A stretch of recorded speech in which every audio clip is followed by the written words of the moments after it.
All right. Obviously, South Carolina baseball has a roster to fill, Jack Veltri. They do. They do have a roster to fill. And the best way to fill it right now is through the transfer portal. What are we hearing so far? I see former Gamecock could be coming back again. Yeah, so Tyler Pitzer is in the transfer portal. If you remember him, he was here for 2 seasons, and I see my hair is looking very, very wet now on the live stream here. Oh, my gosh. And not even – sorry, total side note. Did not even realize that. Yeah, again, man, it goes to show how wet it is outside. I hope by the time I leave today at 11, I think the rain's supposed to be out of here. I'm hoping it's gone by then because I can't go back out there like this. No, I won't. By the way, your mic's not on. But anyway, so Tyler Pitzer. So he's in the portal. He visited South Carolina the other day. So, there is a connection there through Matt Williams, who was the pitching coach his freshman year in 2024. Mm-hmm. So I think that is ultimately what it's going to come down to.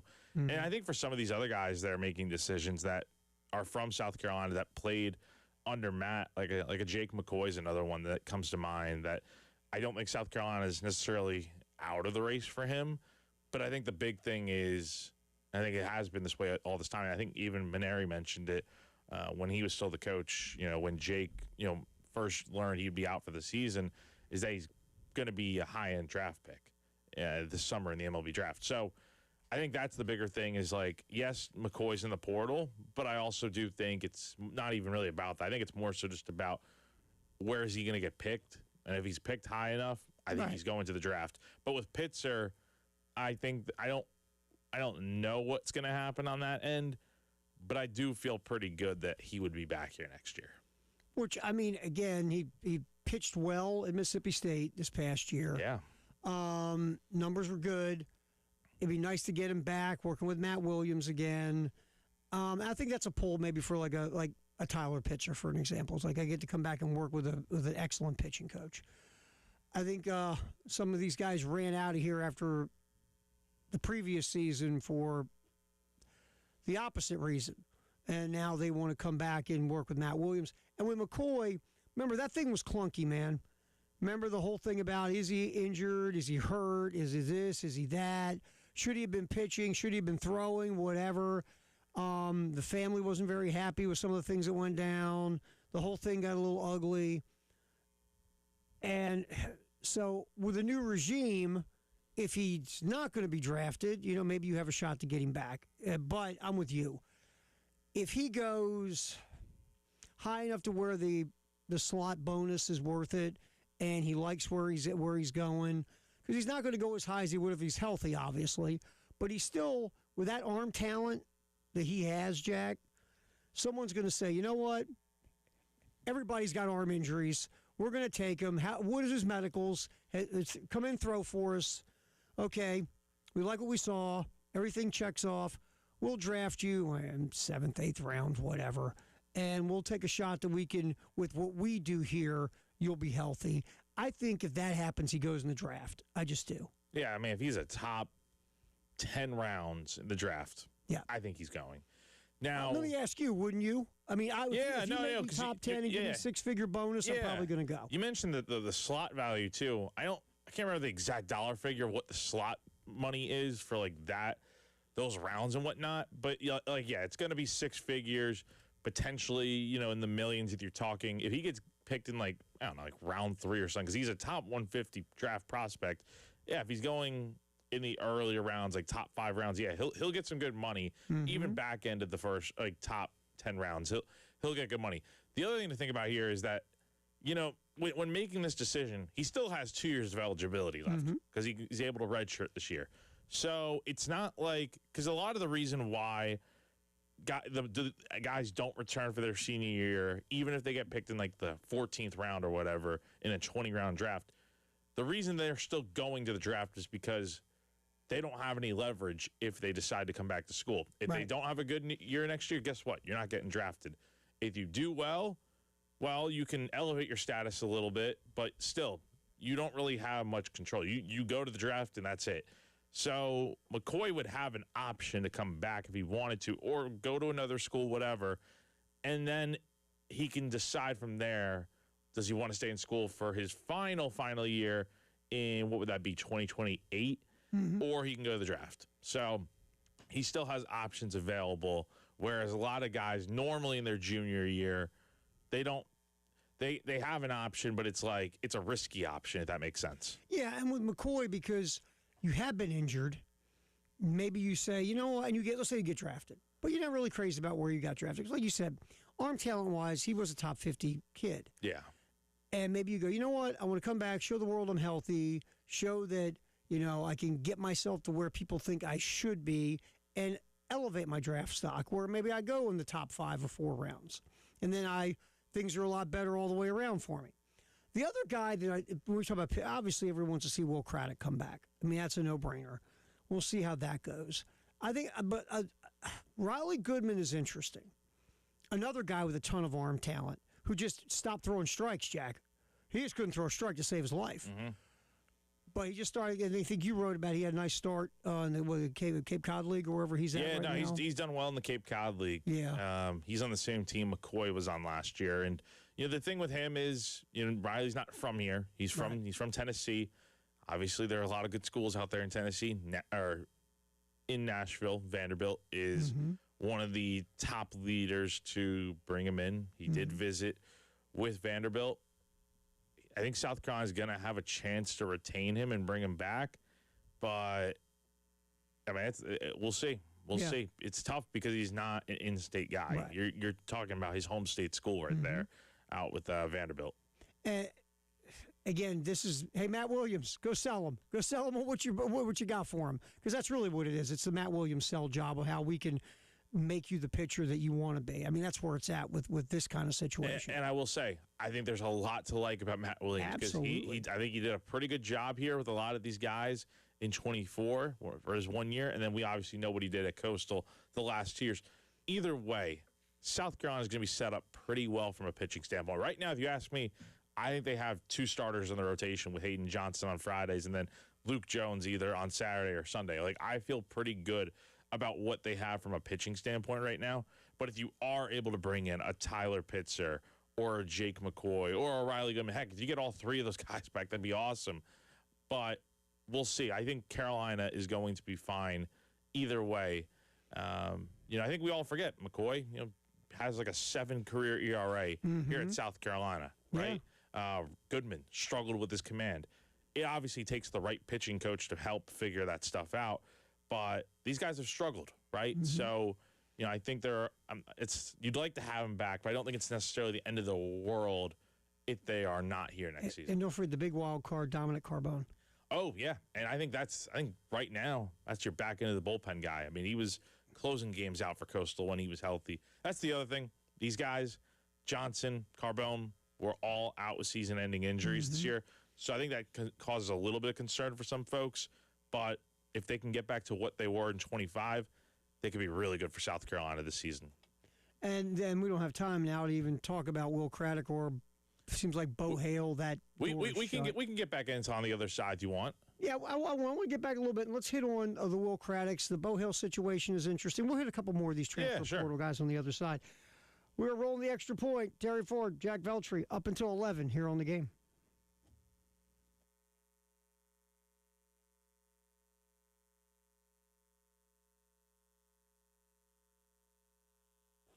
At AAA Heating and Air, home comfort is their top priority. Give a call today at 803-677-1500 to schedule a seasonal maintenance appointment. Let AAA Heating and Air's qualified technicians put your mind at ease with a thorough inspection and cleaning of your heating and cooling system. Join their popular AAA Comfort Club to take advantage of special extras such as flexible visits, added discounts, and priority scheduling, and so much more. AAA Heating and Air also offers indoor air quality products that work with your HVAC system to improve your home's air quality. Cleaning the air eliminates common household odors, removes allergens and pollutants, and can even improve sleep and reduce the spread of some viruses. So go to callAAAtoday.com for more info. Again, that is call3astoday.com for more info. Tell them Jack from 107.5 The Game sent you on over.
All right, so we're yapping about the portal in baseball. That's the next step. Build a roster. Kind of focused on pitching in the last segment here in the Extra Pointarian for Tyler Jack's here. But Tyler is kind of here, Jack. He's right in there. Theory. He's right. If you're watching on the live stream here, Tyler is he's got his little fat head right next to me over His here. head's here. I gotta say, it's a little jarring. It is. I'm afraid to see what mine looks like because, man. Yeah, yours is. They're working on your special. Oh yeah, we're gonna have it probably like propped up. It's gonna be here every freaking day this summer, I'm sure. Because if my trend continues of barely being in person this summer, it's gonna be like this. Be a lot of Jack Veltri fat head. Yes, my gosh. Yeah. Tyler's is actually decent looking. No, it is. Even though it's this, I won't lie. I told you this. They're funny / a little creepy all at the same time. Yeah, they're funny looking, but it is also just like it's just a floating head. I know it's right like there. just a head with no body, just a head. So we had to make him taller. In the last segment, he was too short. Now we got Tyler taller in the other room there. Yeah. So there we go. So Tyler is here. Well, his head is, and the rest of them's in D.C. having fun with his wife. All right. So we look at the transfer portal, and we kind of talked about the pitching and some of the coastal arms that have come over, and can South Carolina keep a few of the arms that they've had either this past season or bring somebody back, maybe in Tyler Pitzer. All right, we start off with Will Craddock. Now, I mean, Georgia's in on this, and a couple of other high-profile schools have been kind of sniffing around Craddock. I mean, he's a local kid, so the door could be still open to come back. What are you hearing? What are you thinking about Craddock? Yeah, so he's going to visit with Georgia and Mississippi State and also South Carolina. Now, there was a little bit of confusion yesterday because Pete Nakos was the one to first report it that those were going to be his visits, and he had it listed as USC at first, which obviously around here, everyone thinks that means Southern Cal. I'm sorry. Everyone around here thinks that means South Carolina. Please don't come after me, guys, if you're listening. But then clarification, Pete changed it. It says South Carolina. So, yeah, so it's not Southern Cal. Don't worry about that. Even though Southern Cal is a good baseball program. Yeah. Got the supers. So, yeah, 3 SEC programs. One of them South Carolina. Carolina's going to have a chance to get him back. I don't know exactly how the visits line up in terms of, like, where is he going first. If you're South Carolina, I think you probably want the last visit to make the last. I think everyone wants the last visit to make the best last impression on him before he makes a decision. You can't go wrong, though. I mean, look, everyone knows Will Craddock's a very good baseball player, and I think it's further backed up by the point that Georgia and Mississippi State are both interested in him.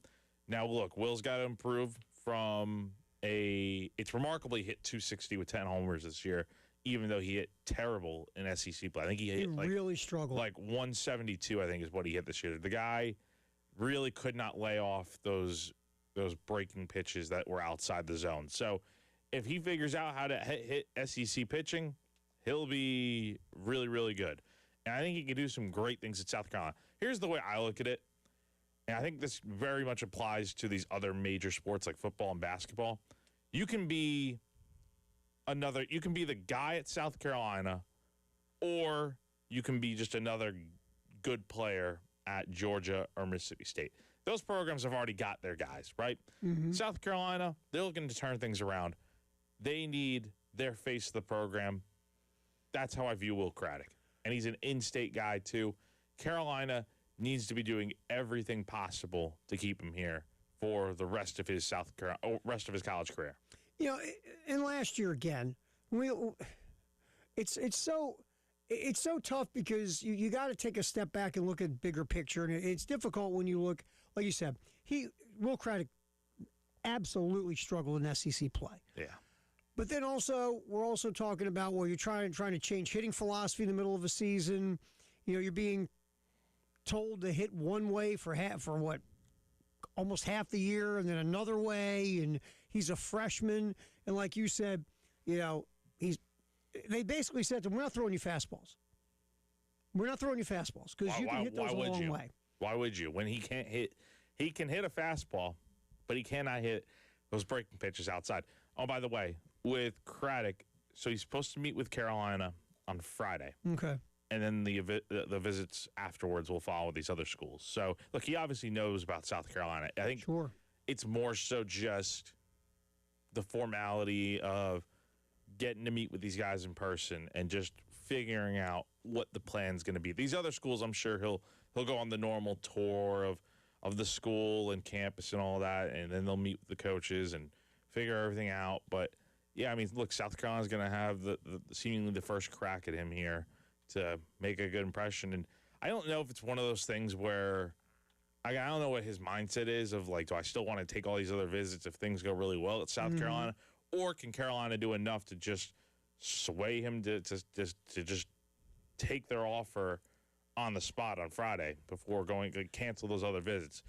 We'll see, but yeah, I mean, it'll be very interesting to see what the pitch is to keep him here. I feel like, I mean, again, you have a high-level hitting coach coming in Bill Salento. And my guess is Salento will go, okay, here's what we got for you. You know, I broke down your stuff, watched the video. Here's the analytical package of getting you where we think you can go. You have issues with, off-speed stuff off the plate. We're going to work on this. Here are the pitches you can hunt that you hit really well. Here's how we're going to get you where you need to be so you can hear your name in the MLB draft. Exactly. And I think that pitch, and Salento can say, by the way, you ever heard of Nick Kurtz? Yeah, the guy hitting bombs in Oakland? Mm-hmm. Well, I worked with him.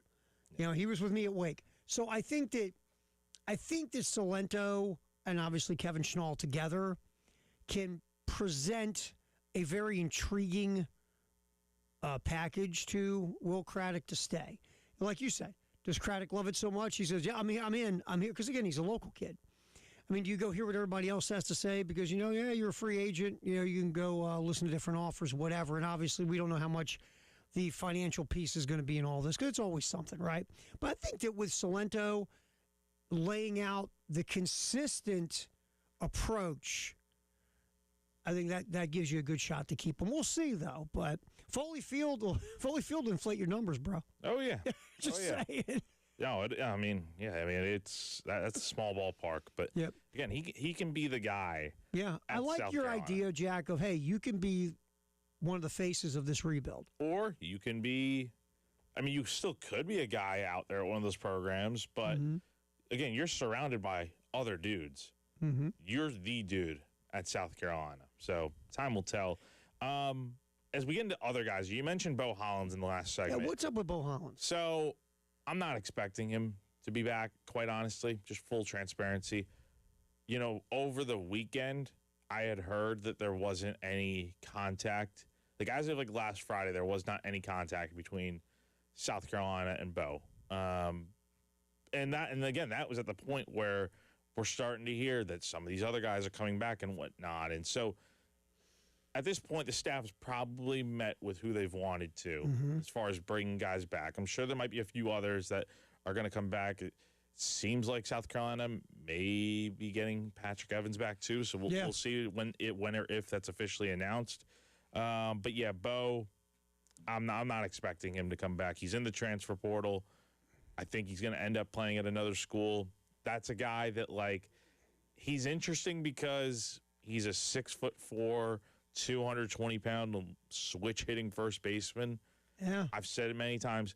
You don't find guys like that just out of nowhere. And he's when healthy, he's a good player. He was not healthy this past year. He wasn't healthy at all, was he? No, I don't think so. I think he gets a bad rap from folks just because he just wasn't healthy. I mean, I think that's the main thing. And I'm sure there are people that think he could have played through it and whatnot. But I mean, again, he was dealing with the shoulder injury from the start of the year. I mean, all the way back to the preseason. So it obviously affected his play. And when he was healthy, he's a 300 hitter. That we're looking at his freshman year. So would you like to have him back? Sure. But you got this Weiner kid that's coming in from Coastal Carolina that plays first base, hit for some real power as a freshman last year at Coastal. Yep.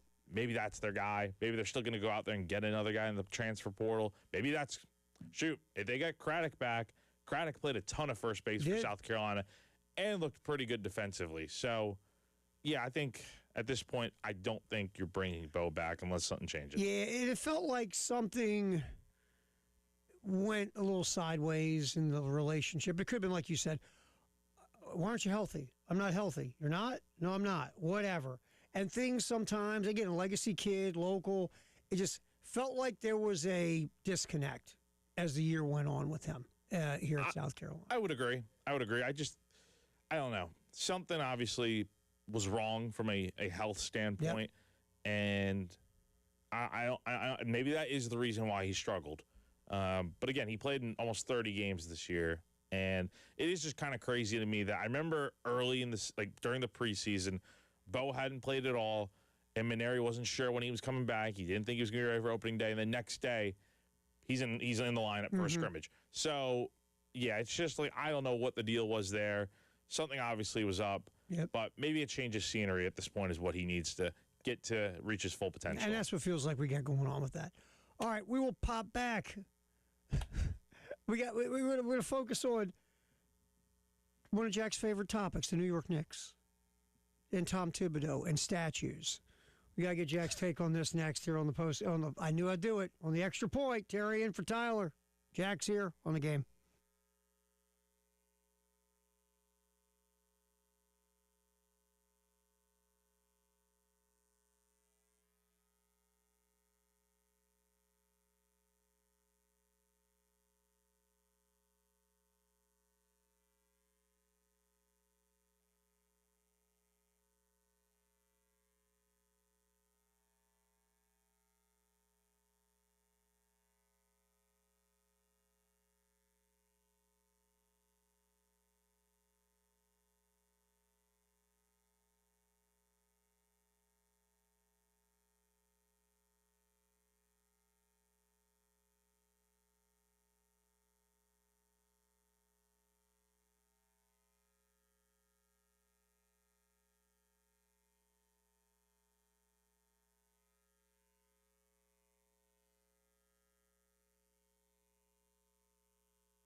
All right, so here on the game, a couple things coming up this week.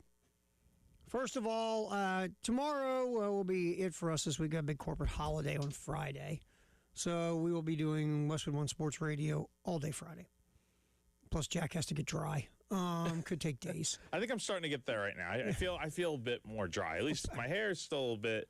You still got that gel look going. I know that. Yeah, that's the way to put it. The gel look. You got a gel look going. I don't have gel product in my hair, by the way. Me either. Just telling. Yeah. Anyway, so we'll be off Friday, but Elijah and Jay Phillips, Elijah Campbell, little viewing party for something called the World Cup at. So I can say World Cup there at British Bulldog. 3 p.m. The match gets going. U.S. and Argentina. And viewing party, British Bulldog. Hang out with Jay and Elijah. Watch the game. Lots of great food. Lots of great beverages, and then you get USA Argentina. So that's Friday. Even though we are not here, Jay Elijah viewing party, British Bulldog for U.S. and Argentina. And tomorrow, because we're not here Friday, Father's Day is Sunday. Christmas for me, not for Jack. At least not what you know of. No. Anything you want to tell on the air, Jack? No. Fiance want to maybe a secret? No, you not good, yet. Jack? Not Okay. yet. I hope not. Not yet. No. I hope not. In this economy, no way. I hope not. Not yet. Not yet. Down the road. Down the road. Anyway. So what we're going to do tomorrow, every hour, give away a little gift for dads. Got some concert tickets, some food, because dads love going to concerts and eating. So we got that coming up tomorrow. I just got a little Father's Day celebration for you fathers. Every hour, a little something to give away. All right, so you sent me this yesterday, and it took me down an extra rabbit hole. So there's two New York Knicks things we have to discuss. First of all, the serious one that you brought up. Should you invite former head coach Tom Thibodeau to the parade? This Knicks team was kind of built toward a championship when Tibbs was the head coach. Then, and you know what? It's funny.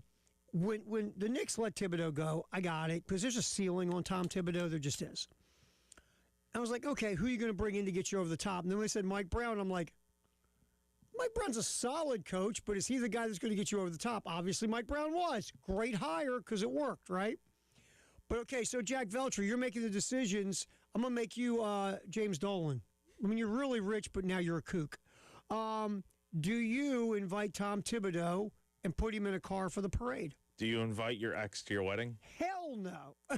I think the same would apply here. Look, I think people are split.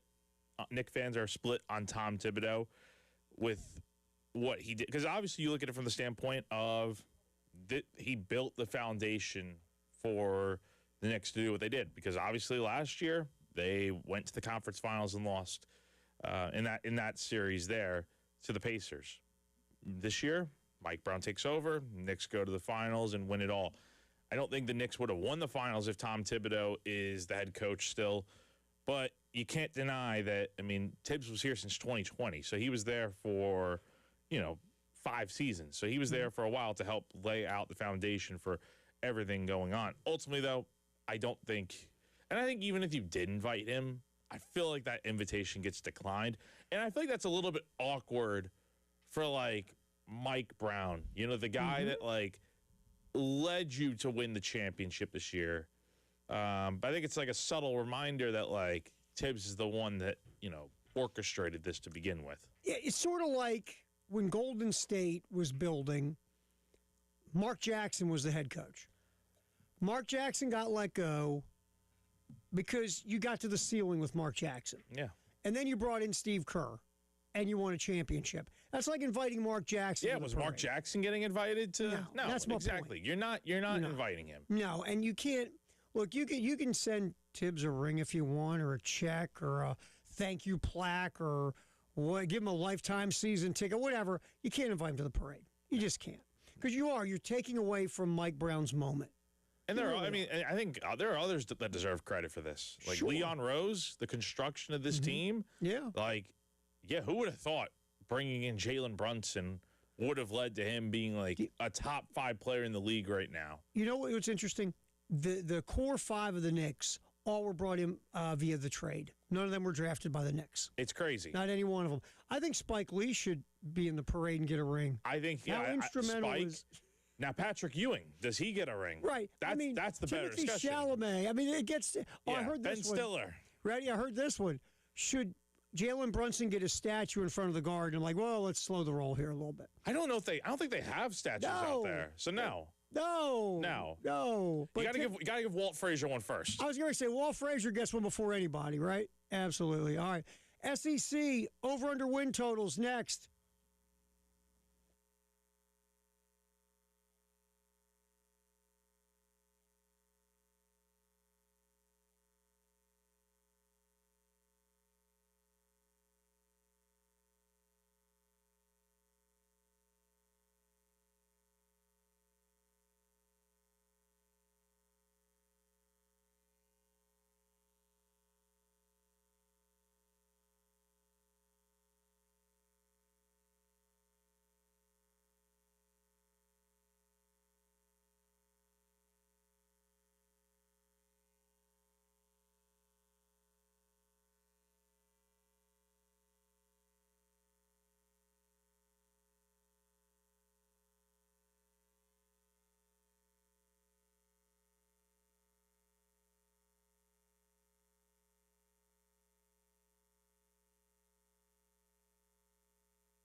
All right, we're smack in the middle of talking season, which obviously comes to a huge point at SEC Media Days in Tampa. We'll be there. Jack will be there. And we'll just sit there. Get a lot of free food. You going to be there? SEC football. Like, who all is going from 107.5? All right, so far, and again, it's fluid, but I believe it'll be Elijah, Tyler, and myself. Nice. Possibly Gunner. We don't know for sure, but it'll be Elijah, because we want to kind of have the whole day. You guys going to be out there all 4 days or just? No, yeah, man, we do all 4 days. Yeah, I know you guys did it last year. I wasn't sure. Yeah, every year we probably do all 4 days. Nice. We're all gonna pile in an Airbnb somewhere near the Everglades. And no, so yeah, we'll be there. You'll be there. You going all 4 or just South Carolina? Nah. Typically, I'm just there. I'll get in there that Monday, drive up there. It's a long drive to Tampa, man. And then 8 hours. Yeah, I already checked it out, man. 8-hour run to Tampa. Yeah, I'll be there on Tuesday, and then I'm heading back Wednesday. Well, I mean, look, Tyler will be staying solo. Maybe you can bunk with Tyler and you can hang with us all 4 days. We'll see. Hey, I'm sure Tyler will be open to you, like taking the couch. Oh yeah. Hey, the floor's also always an option. And we talked about the floor yesterday. Yeah. I mean, you know what? Really quick, and then we're going to get these SEC win projection totals from 1-3. Think about the younger version of you and the places you slept. Yeah, right? Slept in a lot of places. Same here, man. I think about that. I think now it's like, because we made that trip with my daughter to bring her back from University of Colorado. And I remember like laying out the trip, and a couple nights, we had to bunk up and stay somewhere. And I'm going, I'm not staying there, and I'm not staying there. Let me look at the review there. No, I don't need to be cuddling with a bed bug there. No. I looked at them. Then I stopped myself and said, do you know the places I slept when I was like 20? I'm like, man, have I become the soft.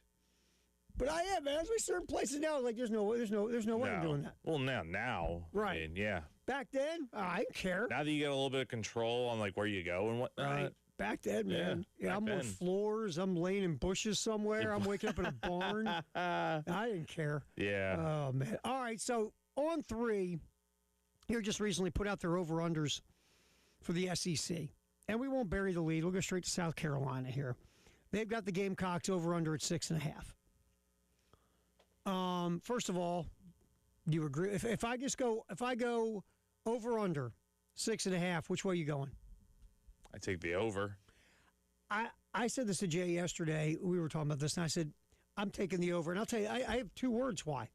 Kendall Briles. Yeah. If the offense is like half decent this year, they're going to be better just automatically off the bat. So that means probably a few wins better, potentially. If they're extraordinarily better, who knows, man? They become a wild card, right? Yeah, you never know. Well, because if you look at Kendall Briles' history, his first year at every stop, the offense just explodes compared to what it was the year before. Heck, if it explodes 54% of what it was last year, how much better is this football team? Because we know, look, one thing we've seen in the Beamer era, the defense, solid to good, all the time under Clayton. The special teams, typically solid. I mean, they haven't been as good as they were under Pete Limbo, but they're still at least solid, right? The biggest problem with this program has been the offense. If Kendall Briles can fix that, then I think you hit the over of like 7, 8. Like you said, if the offense is just above average, you should hit 7 wins. If the offense really kicks it like in the past with Kendall Briles in his first year, then we're maybe having a fun conversation somewhere in like early November, if you know what I'm saying. We'll see, but I go over. I'm with you. I think they go over the 6.5. Now, how high over? Like I think realistically, I think about 7 wins. Yeah. 7, maybe 8 if you're lucky. That's where I'm at. The question to me is, this goes for every discussion we have about wins, losses for South Carolina. Is it enough? Is it enough for you to be content? If you're a South Carolina fan, are you content with 7 wins? Is that enough to save Shane Beamer's job? I mean, let's not bury the lead on that point there. I mean, is that enough to save? Is 6.5 wins the over-under there, if South Carolina barely gets over, like if they have 6 wins in the regular season and then they win a bowl game in that 7th game, which bowl games are irrelevant. Right. I mean, is that enough to continue this thing after all the change you made this offseason? New coaches, new players, changing up the format to which you practice, more resources. Mm-hmm. Like, if you're doing all that, you expect to win at least 8 games, I think. I mean, I think you make a good point. Let's play the game real quick. Well, I think 7 or 8 is because again, you won 4 last year, and if you get to 7 to 8, you almost doubled your win total, right? So in theory, you're like, oh, that should be a no-brainer to make Shane okay. But it's always about how you get to that 7 or 8, right, Jack? Yes. So let's say, okay, you beat Kent State, you beat Towson. You should beat Mississippi State at home. You should beat Kentucky at home, too. Mississippi State team that's rebuilding and a Kentucky team with a new head coach. That's 4 right there, and all those are at home, by the way. So then you're going, okay, you got 4. And where do you get the other 3 now to get to your 7? So we look at that. Alabama, you've had Alabama beat 2 years in a row and let them off the hook. Now you're going to Tuscaloosa again. They're breaking in probably a redshirt freshman quarterback. Who knows what? It's again, this ain't Nick. Nick ain't walking through the door. Can you win in Tuscaloosa? Can you win at the Swamp? We don't know what John Summerall is going to do. He's got talent. We don't know what's going to happen, right? No. Florida's been a massive underachiever forever now. Hold on, one more point on that. You have 3 first-year head coaches on the schedule. You have Florida, Kentucky with Will Stein, and then end of the year you have Arkansas with Ryan Silverfield. So that's another game, even though it's in Fayetteville, you're going to be favored to win most likely. And here's the thing, man. Yeah, I think you have 3 pretty much built-in wins at the start of the year. I think you're beating Mississippi State, you're beating the other 2 teams. If you're only winning 6 games this season, that's 3 wins the rest of the way after the first 3 weeks. That's not a good taste. That to me would scream that's not a good season. Now, if you win 7 more games, fine. I think that's a good season. But still, it is important to keep in mind you got 3 first-year head coaches on the schedule, and you have 3 games on the schedule at the start of the year that you probably should win. All right, let's throw this out. Ready? You win. You beat Kent State. You beat Towson. You beat Mississippi State. You beat Kentucky. You beat Arkansas. All right, and then let's say, just for fun, we throw in you beat Tennessee here. Because Tennessee, again, they got some quarterback stuff there. Let's say you beat Tennessee here. And then, I don't know, that's 6. Do you you go to Clemson and win again for the 3rd straight time on the road? Now, feels like it happens every year. It didn't really happen last year, though. But most every year with Beamer, there's always that one game where it's like, how the hell did South Carolina win that game? Could it be A&M at home, or is it a roadie? That's the thing. Can you get multiple? If you get multiple, you're going to have a good season. So I think if you win those ones we talked about, the 5 you should win, and then you pull that upset we're talking about, and then you win another game. Like Clemson at the end of the year, I think is one that you can win at the end of the year. So let's just throw that one out because that's the rivalry. And let's say you do pluck Texas A&M at home, and you got 7, and that's 7-5. Is that good enough? It's not bad.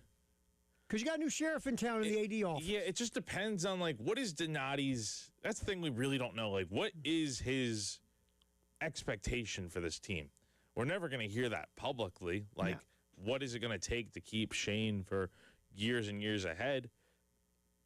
I mean, I would think 7 wins would be good enough. I think that would do it.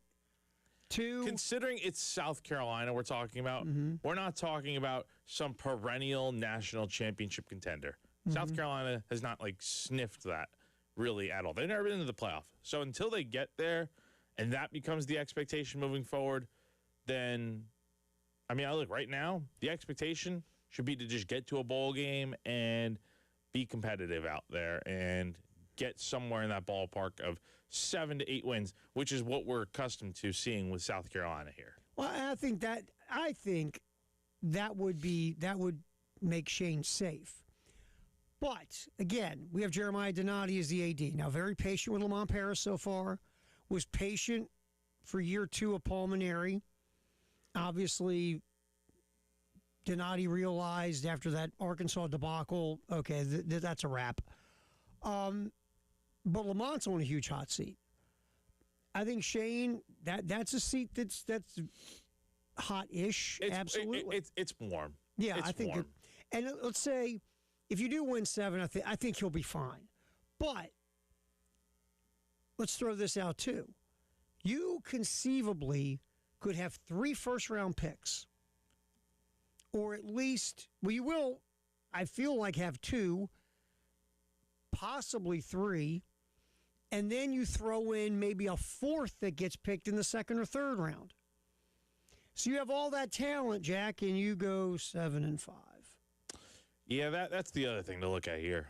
This is a much improved team. Mm-hmm. I think just on paper, you bring the core group of guys that you want from last year's team back. You bring in a lot of good players from the transfer portal.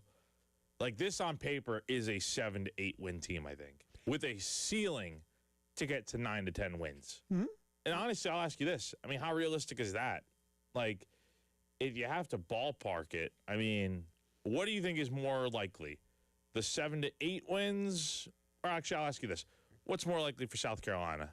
Missing a bowl game or getting in on the cusp of being in the college football playoff? If you want to be more than 2. And again, this is me, because I'm totally in on Kendall Briles. I think it's more of getting to the cusp of the college football playoff.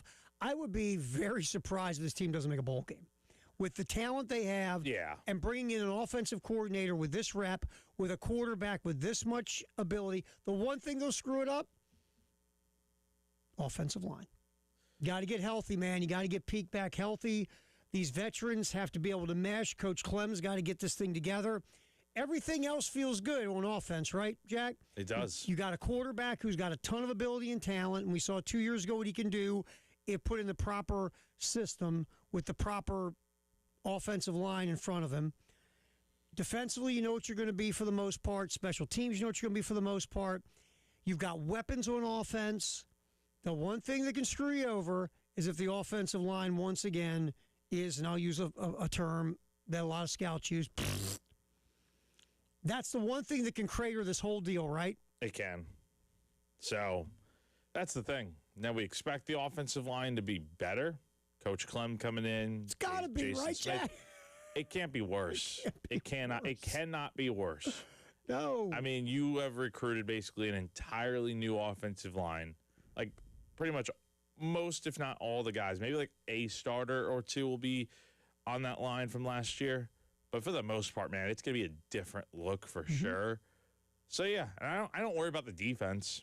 I'm not sure yet on special teams. Right. Can they be good from a kicking standpoint? I think that's my main question. You brought in a better, I think, like when you bring in a veteran kicker, it makes you feel good. It's the first time South Carolina's kind of gone outside the family, so to speak, since I've been here. Yeah, To totally. get a kicker. Because I think Shane recognized I got to go get a kicker. But the offense is what is going to you need to score points to win, Yeah. and your defense can score you some points, but it is your offense at the end of the day. If you are like 2 years ago type of good, where Dow Loggins 30 points a game, and that's your offense this year, averaging 30-plus points, you should be pretty good this year, I would think. Yeah, I mean, look, real quick, and next segment we'll get to the rest of the SEC, but you think about it for a minute. Another way to flip this schedule around, just SEC-wise, obviously Mississippi State, the Levy's still trying to get that together. Alabama, Kalen DeBoer's not Nick Saban, and he's breaking in a new quarterback, one way or the other.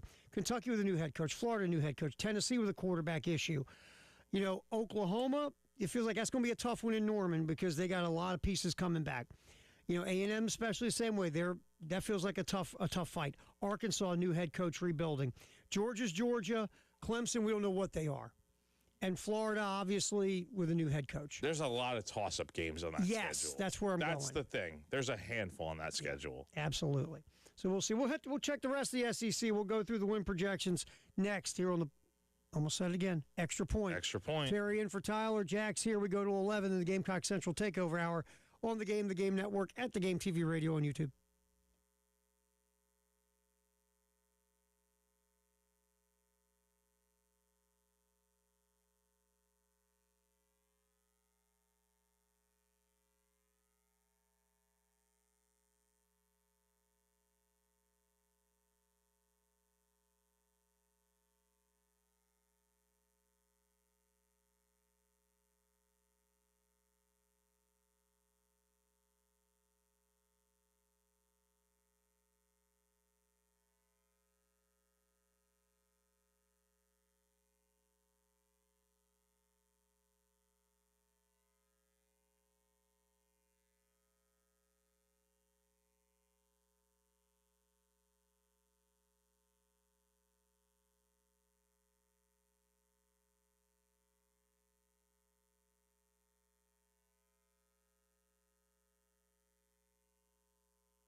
Again, we'll be out on Friday for a corporate holiday.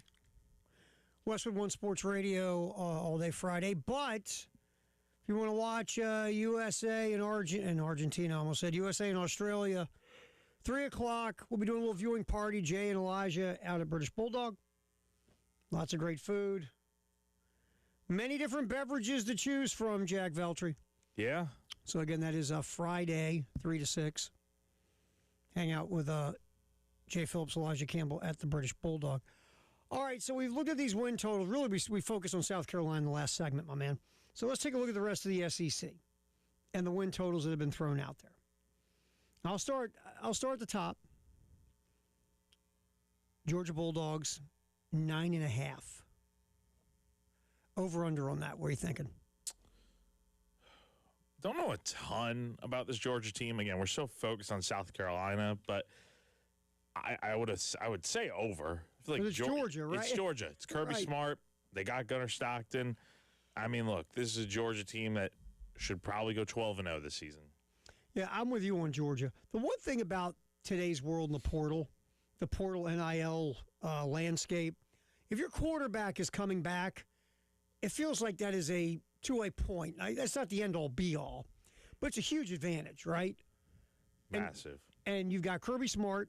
We know what is it, Kirby. You got Gunnar Stockton coming back at quarterback, and they still got tons of 5 and 10 and 15 stars. So I'm with you. I go over. Here's one. Texas Longhorns, 9.5 projected wins. Looking at their schedule, they have some tough games on that schedule. So they go to A&M, to LSU. That is in 2 of the final 3 weeks of the regular season. I think they lose one of those games. You get Ole Miss at home, Oklahoma, obviously. You're at Tennessee, and you get Ohio State. 9.5. I think they're barely going to get over. I think they lose 2 games in the regular season. I'm going 9 wins. I think they go barely under. So, okay, what games are they losing then? I think they can. The roadies at the end. I think they will lose at LSU. I think they could also lose at A&M. College Station. I think if you ask Texas A&M, do you want to win a national title or beat Tennessee like a drum in College Station? A lot of A&M fans would take B. Yeah. They're dying to win that game at home. And the third loss, I can see them losing to Ohio State at home. I agree. That wouldn't surprise me. But I say I'm with you. They hover around that 2-3 loss area. They really do. I mean, look, Sark's done a hell of a lot better job than I thought he would do at Texas, to his credit. They are a factor now nationally again. And I didn't think Sark would be the guy to do it myself. So I give him props. And I think that 9-10 win is where it's at. I'm just going to go under it to 9. But you could end up being right and they get to 10 and they win like the A&M game or the LSU game at the end of the year. I think Ohio State gets them in Austin. Alabama is 8.5 wins. They should clear that, I think. I think the 9 schedule, at least, right? Here's the games that really determine how this is going to go. It's a 4-game stretch, including a bye week. Georgia at home, at Tennessee, A&M at home, bye week, at LSU. And don't sleep at Vanderbilt game, too. So we'll include that.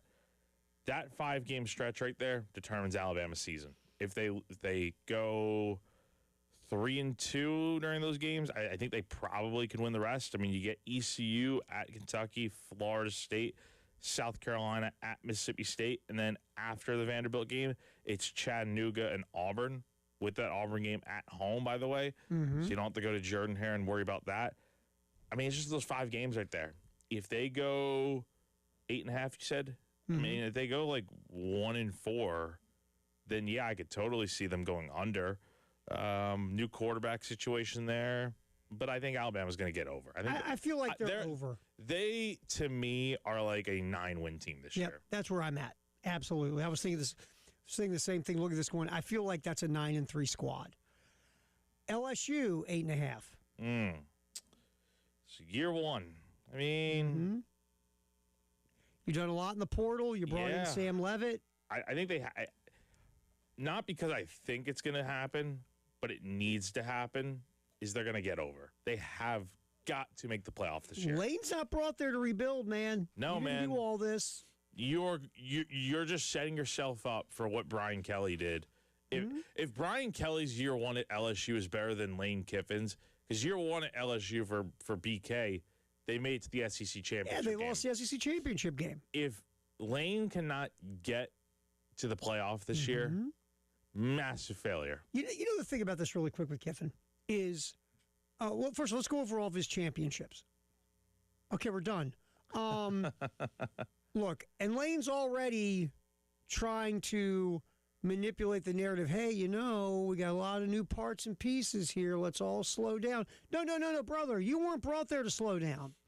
You were brought there to get this program over them. Brian Kelly averaged 9 wins a season. This isn't a rebuild, Lane. This is in making the improvements necessary to get to the playoff and win a national championship. Right. This isn't about, well, you guys got to be patient. Screw you, dude. Patience got hit by a bus in Baton Rouge. You got to get to the playoff, my friend. I'm with you. I think it's a 9-win team. And here's the thing. The schedule's tough right out of the gate. Clemson, we'll see what happens to them. Right. LSU should win that game.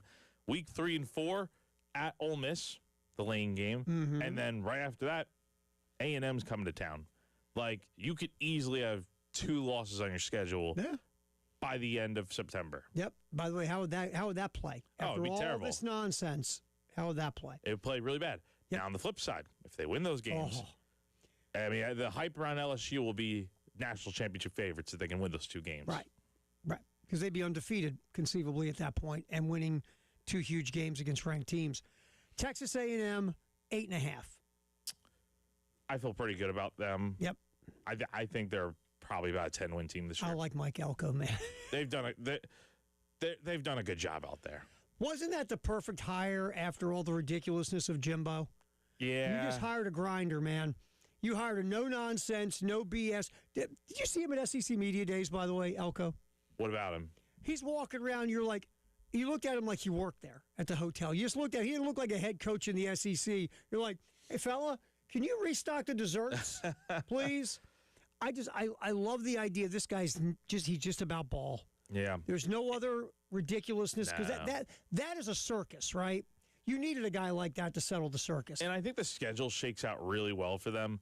Like, you get ASU week 2, but I think you should win that game. I mean, LSU's your real tricky opponent at LSU, but A&M went there, last year? That was the last game of the BK era last year. Right. They clobbered LSU. So, I mean, the schedule does not pick up. I mean, you get Citadel October 17th, and then after that, you're playing 4 of your final 5 games are against ranked teams with Bama, Carolina, Tennessee, Oklahoma, and Texas. Like, as long as A&M gets through the first half of the schedule pretty much unscathed, they'll be undefeated probably heading into Tuscaloosa. I would think A&M can probably win 10 games or more. Okay, you got 4 teams at 7.5. Ole Miss, Oklahoma, Tennessee, Florida. I'll fly right through this. Ole Miss, over. Oklahoma, over. Tennessee, I'm going to say under. I'm going to say they're right at 7. And then Florida, I'm going to say under. I'm going to go this way. I think Ole Miss barely over at 8. I think Oklahoma's going to have a good year. If Brent Venables can get out of the way and let the offensive coordinator run the offense, I think Oklahoma's going to have a good year. Mateer's back. Agreed. Tennessee, man, I'm waffling. I'll give them 8 wins, but I wouldn't be surprised if they go under, like you said, and probably get Florida. I'm at 7 wins. I mean, Summerall's got to show me. All right, Missouri, 6.5. I bought into Eli, dude. I'm going over the 6.5 for Missouri.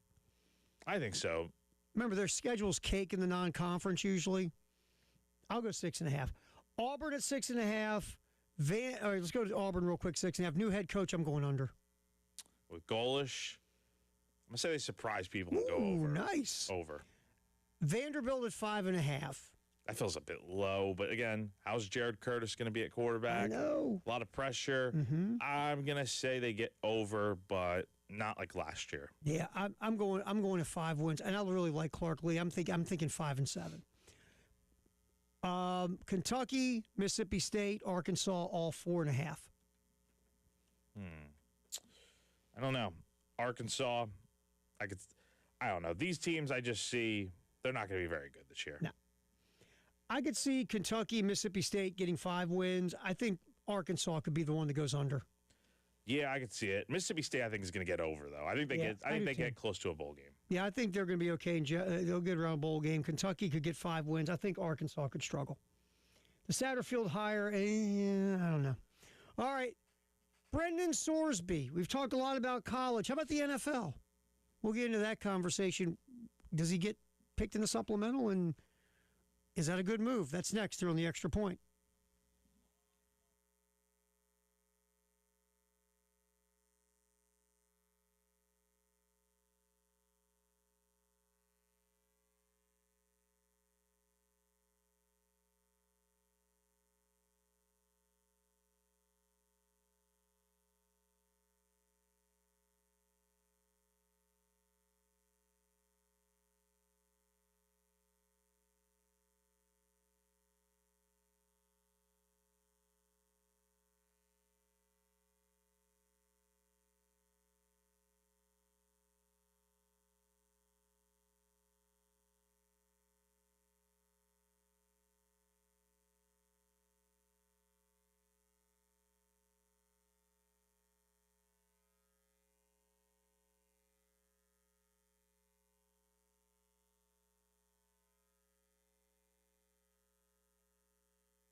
All right, Father's Day on Sunday.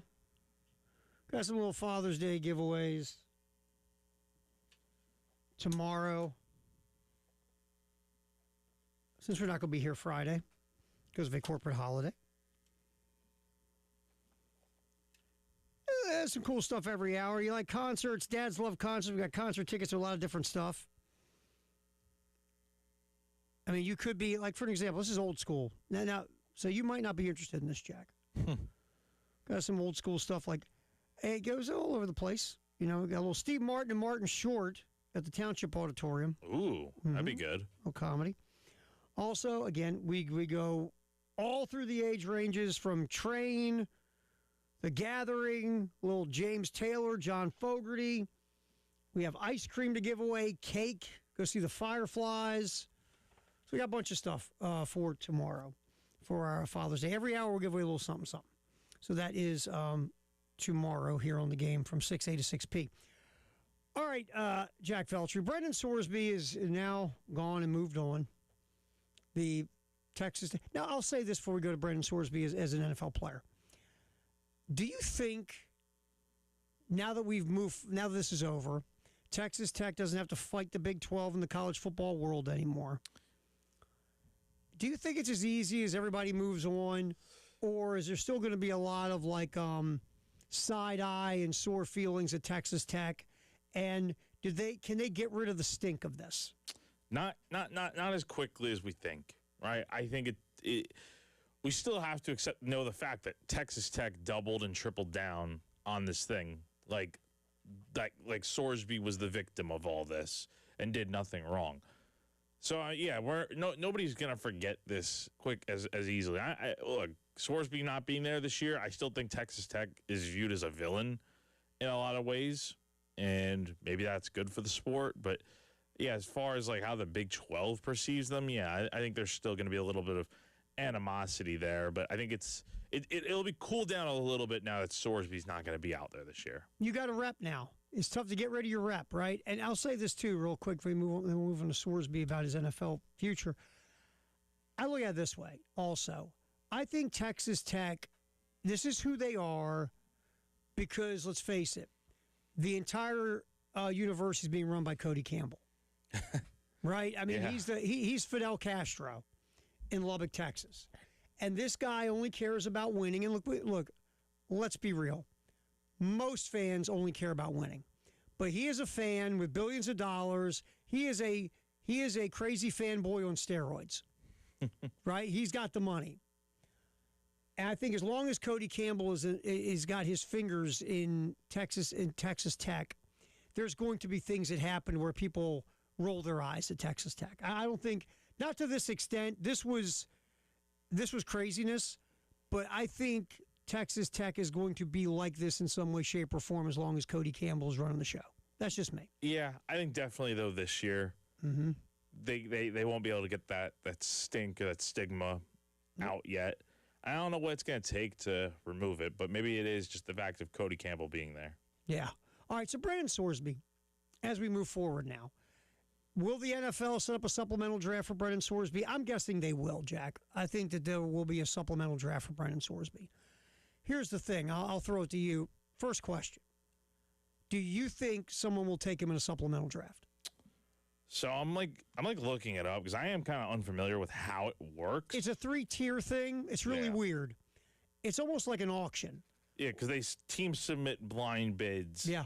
Assigning a round they're willing to use for a player. So basically, if I bid a 4th-round pick and I win, I forfeit my 4th-round pick in the 2027 which draft. makes sense because you're essentially using. I didn't know if it's like the Rule 5 draft with Major League Baseball or something like that, but it doesn't sound like it's the same thing. You know how they post for players, like for example, like the Shohei Japanese Ohtani players was posted yes. for. It's sort of like posting for a player with your draft picks. Yeah, except you have to give up your draft pick. Yes, if that makes sense. Yes.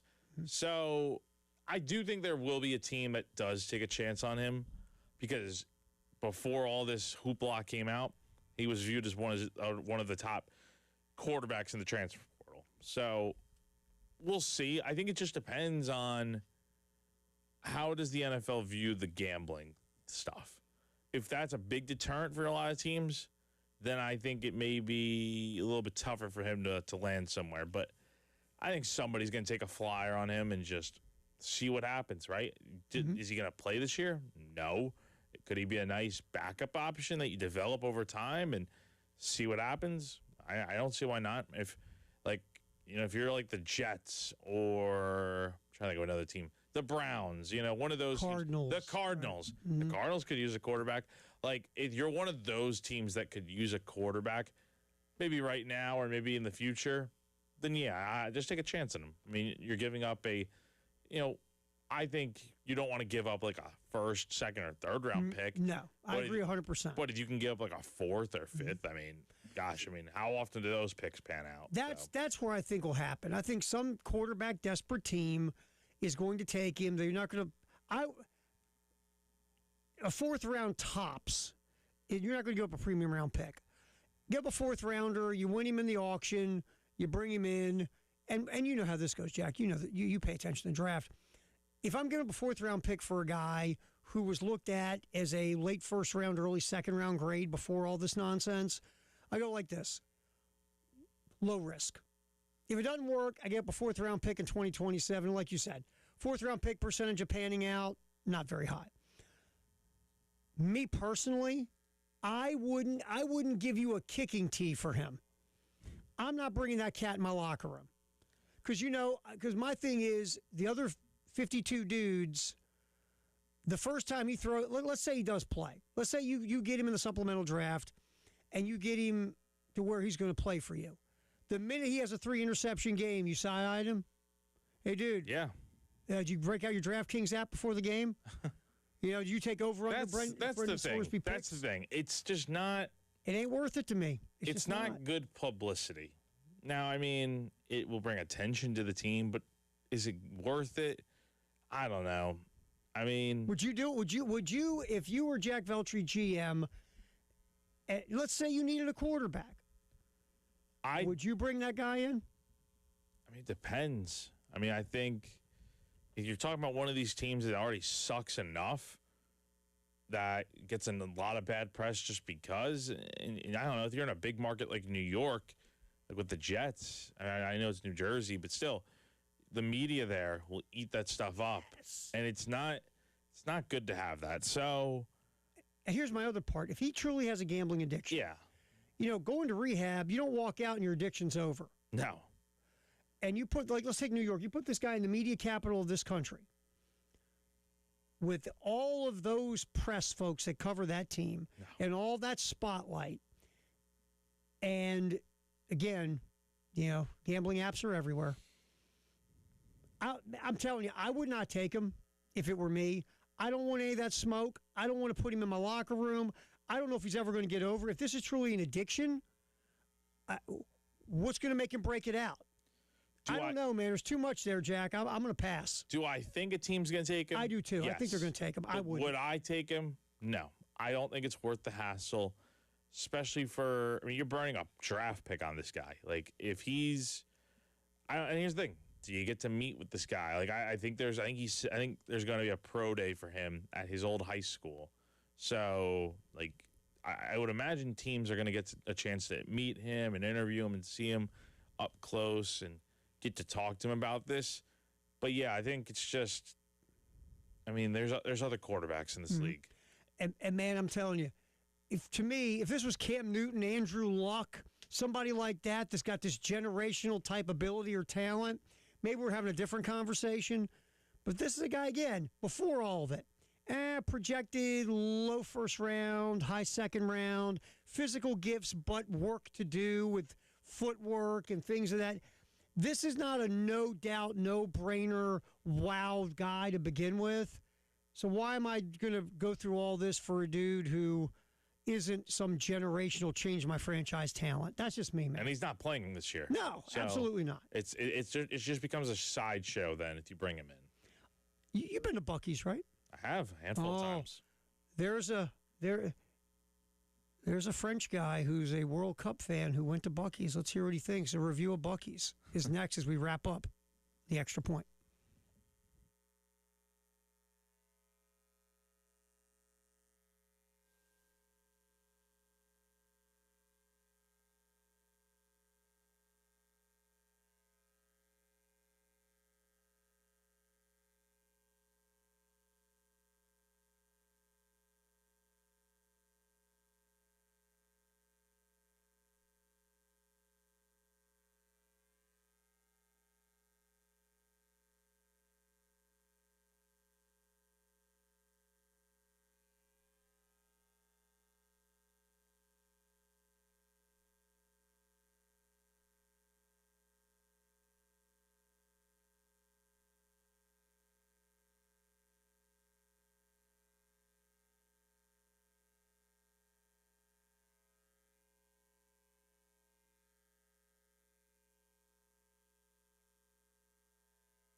All right, we have a viewing party on Friday.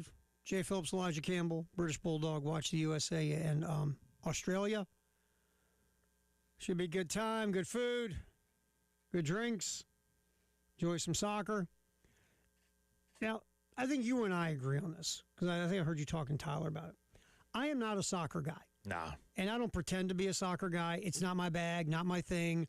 Matter of fact, because Jay is so into soccer, I have fun when they go, yeah, Jay, I like to turn a soccer game on when I want to take a nap. Look, one thing I love about doing this for a living is you get people who think you're supposed to love every sport because you talk about sports. But we're like everybody. There's certain sports we really like and certain sports we don't care about in one way, shape, or form. One of mine is soccer. Just not my thing. I think you're the same way. I'm the exact same way. Like with the World Cup, if the U.S. advances pretty deep into this thing and it's like semifinals or whatever, it's quarterfinals, I'll turn it on. But yeah, I mean, I couldn't tell you who's on the team, what's going on. Right. It's just not your thing. No. Now, for me, I have a curiosity to big events. Like, I like watching, like, and look, in this country, we love events, man. The Olympics come here, you know, any kind of big event we are in as a country. Plus, we love using sports as showing our patriotism like every other country, right? That's what we do. So this is a great combination of big event in the U.S., and now we can be patriotic.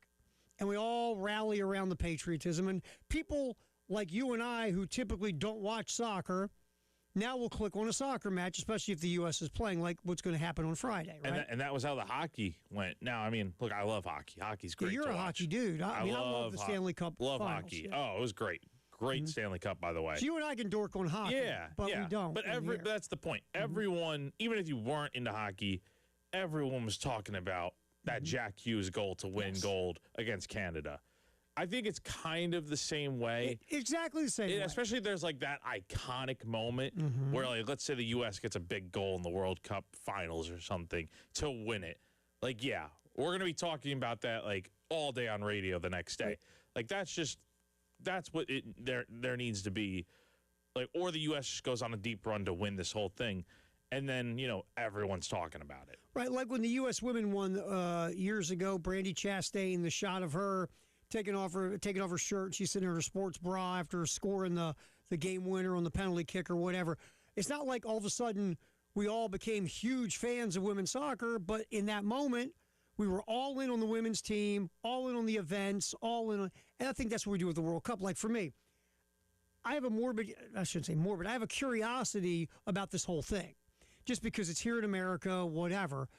And one of the things that's making me laugh are people coming to this country from other countries, like the guy from Germany, Freddie, I think it is. Hilarious. Here's another guy I found. Now, I hope he's real. Someone came in from France, and they got to experience Buc-ee's. And here is a Frenchman's experience going to Buc-ee's. I saw the end of the world in the US, and it's called Buc-ee's. They say it's a gas station, but that's a lie. A gas station has a sad sandwich and a coffee machine that never works. This place has 120 pumps. 120. Why? Are you refueling the US Air Force? Are you preparing for an alien invasion? That's terrifying. And the mascot is a beaver in a baseball cap. I saw grown men taking photos with a statue of a rodent. In France, we have revolutions. In the US, you bow down to a squirrel on steroids. And inside, the aggression. A man with a knife screaming, fresh brisket on the board. Sir, calm down. I just want sparkling water. Don't kill me. But I have a problem. I wanted to hate it. I wanted to be the superior Frenchman snob. But then I ate the beaver nuggets. I don't know what is in them. I think it's sugar, butter, and pure methamphetamine. I ate one, then I had the whole bag in the parking lot like a wild animal. And the toilets, I have to admit it, but they are nicer than my apartment. You could eat the brisket off the floor in the bathroom. It's cleaner than the hospital. So I have failed. I came to judge and I stayed for the snacks. I don't have the hat, but in my heart, I am wearing the hat. God bless the beaver. He loves it. So the beaver nuggets in the bathroom. So I take it he likes Buc-ee's. I mean, how can you not like Buc-ee's? I mean, it's definitely not a gas station. No. It is like a Walmart, but with the gas pumps in it. It's crazy. Almost like an amusement park. It could be like that. It's kind of like that. Yeah, it's got. I mean, it's so much more than. It's everything. I loved him. He insane. was totally anti-Bucky's till he knocked down some beaver nuggets, and then he's like, "I like the Bucky's," and then all of a sudden, and the bathrooms, yes, they are like the cleanest bathrooms ever. They are such. Those might be the best bathrooms. I'm telling you, it's like I loved him. I remember it's cleaner in my apartment. But yeah, there's a French guy who hit a Bucky's. Wanted to be all Frenchy and it's like this all over the country too, where these people are just trying everything, and it's so cool to see. It is funny, isn't it? Yeah, it's hilarious. It is. Jack, we'll do it again tomorrow, my man. Always good hanging out with you, brother. You as well. And your hair's finally dry. Yeah, I think so. Hopefully, it's not raining outside anymore. Gamecock Central Takeover Hour next here on the Game Network at the Game TV Radio and YouTube.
How long you think I could just listen to this song before Terry would be like, dude, start You, talking? you need to start the show now. This is a fantastic opening song. Like Banger. I really feel like you just have to listen to it, man. But Terry is it not still going, Terry? Let me get a little bit more. No, it's gone. not the It's whole gone. song, Wes. It's just not the whole song. intro. Oh my goodness.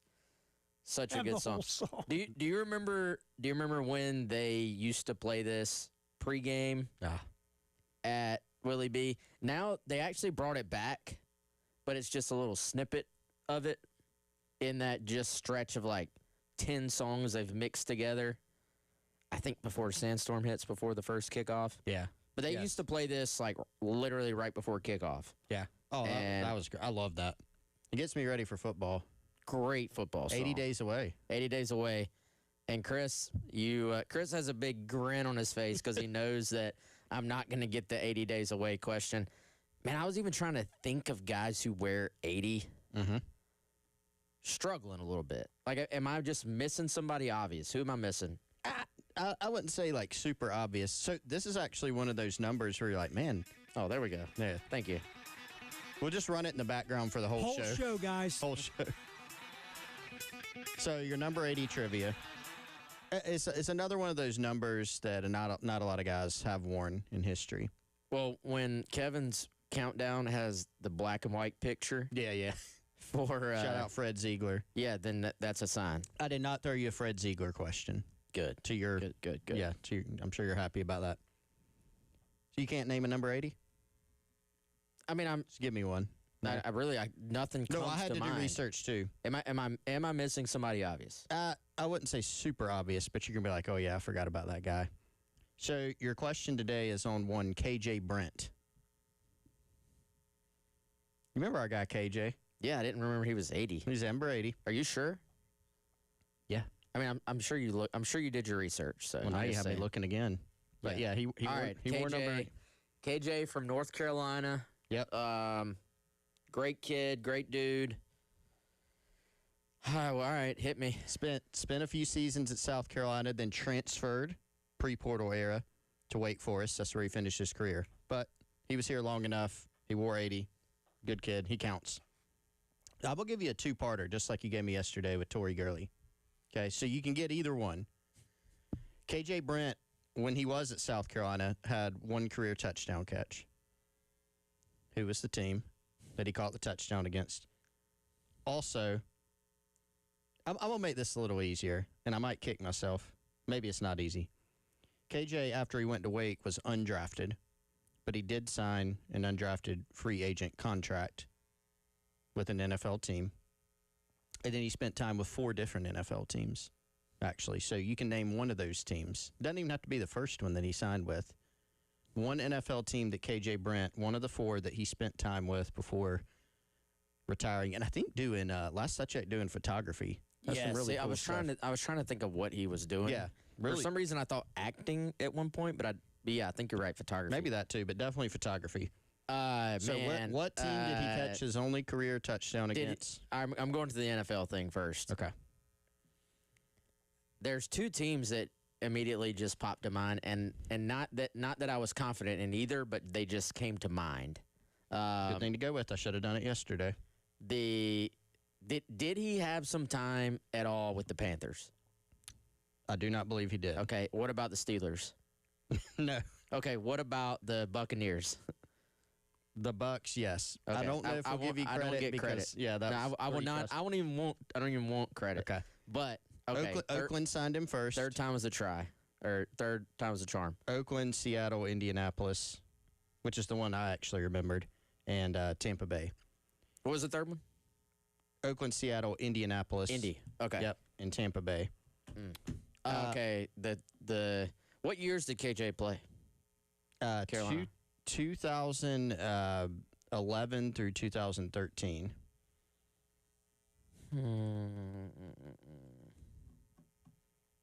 Will you tell me if it was an SEC team or an out of conference team? It's an out-of-conference team. I'll give you that. Okay. I'm gonna say Actually, I think KJ might have been 2012 through. No, I think he's 2011. No confidence in this, but it would be bad radio if we just kept having dead air. So I'm just gonna say Troy. It's incorrect. 2014 East Carolina. So, what was that? Was that like a? So that was like another corner. That was similar, I thought, to the Tory Gurley question. You know, you had a statistical question. You had a which NFL team question. Receiver. Yeah. Similar. I tried to make it pretty similar. Yeah. I mean, we're getting waxed on this thing. Yeah. We need Tyler to come back and give us some easier questions where he kind of gives us a little bit of a hint or something. Yeah, we also, I don't know, man, we maybe need to just bring in more people on this that are better with Gamecock history, because Kevin Miller. I'll tell you, Kev would be awesome. My buddy Beckham from our forum, he knows this stuff like the back. He's got like a photographic memory. He would kill it.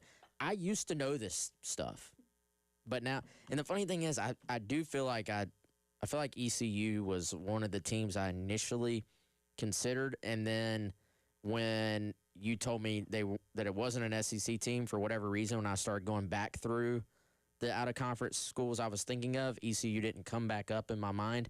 But I always, for trivia like that, I do think if you just don't know, for that era, a blind guess will always be if it's like somebody randomly that scored a touchdown. A good blind guess would be like a Troy, an ECU. If you go before that a little bit, like a UAB, you know what I'm saying? Like those are just schools I feel like Carolina played and put up some points against. Yeah.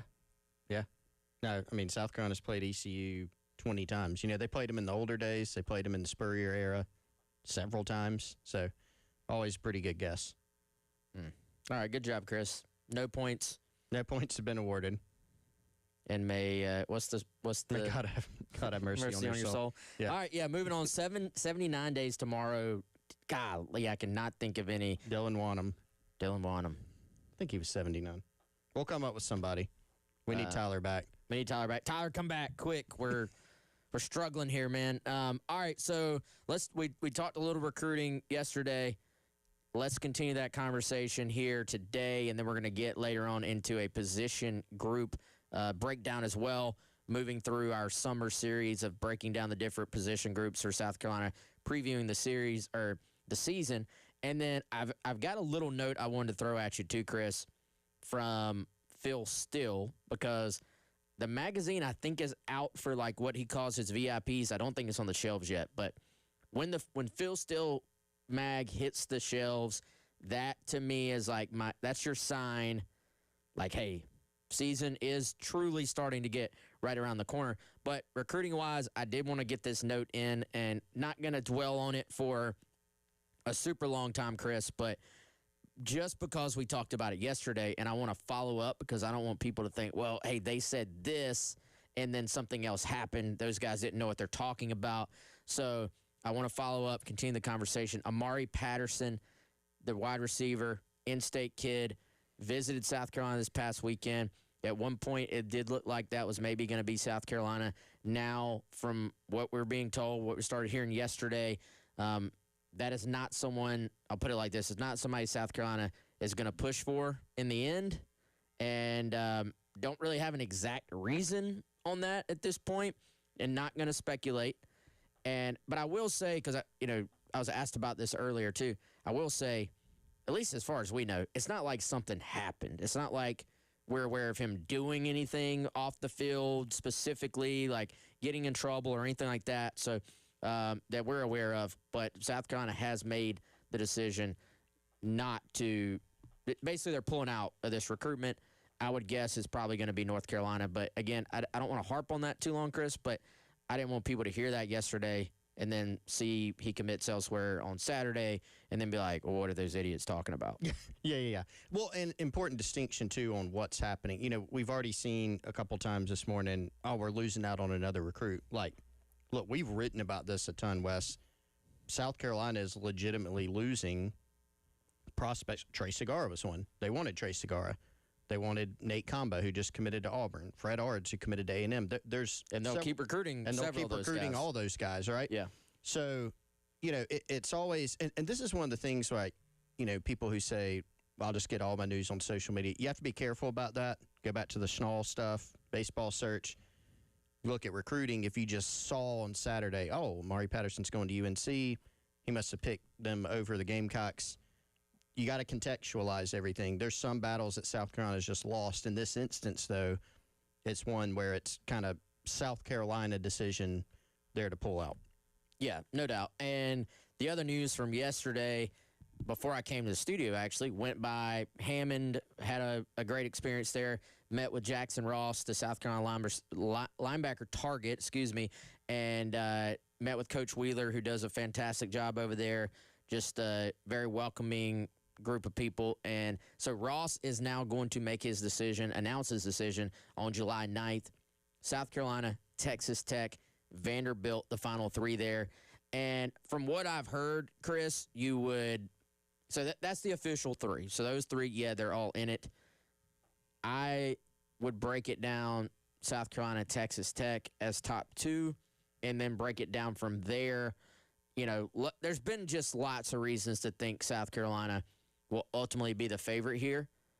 But I have that little thing in the back of my mind, too, where I'm like, all right, I have not ever completely counted out Texas Tech because they have actually done a really good job recruiting him, too. There's some connections there. They run the same defense as Hammond, and they have been they've been good competition here for South Carolina, real competition for South Carolina. I will say this, too, to give Jackson credit. I think this is a compliment for him. If he chooses South Carolina, which, again, I do think he probably will, but we'll see. I don't know. If he chooses South Carolina, it will be because he went through the process and chose South Carolina. It will not be because his dad went to South Carolina. It won't be because he just blindly chose the program for, just because it's local.